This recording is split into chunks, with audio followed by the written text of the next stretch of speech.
Næst ætla ég að sýna ykkur hvernig er mótið fyrirsagnirnar. Fyrst ætlum við að fara með bendinni hér í aðalfyrirsagnina. Til að miðja þá er nóg að smella hér á miðjuskipurina, en ef við ætlum að breyta letrinu þá ætlum við að velja allan textan. Og ég ætla að stækka letrið í 14 punkta og feitletra. Og síðan ætla ég að breyta hérna í málsháttur, þegar ég feitletra, breyta í 12 punkta letur, hafa bil fyrir og á eftir, þá fer ég hér í paragraf.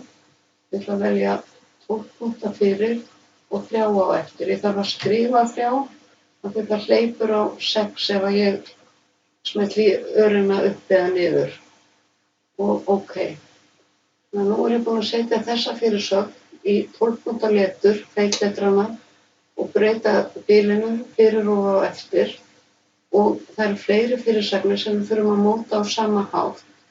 Og þið getið annaðhvort valið og breytt eins og ég gerði hér, eða þið getið valið fyrirsögnina og til að afrita útlit og getið smellt hér á format painter.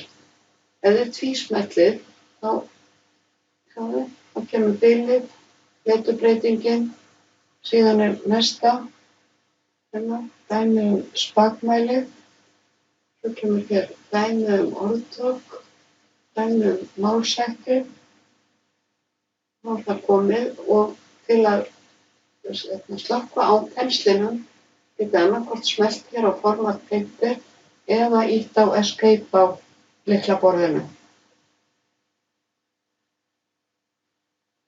Ég ætla að vista.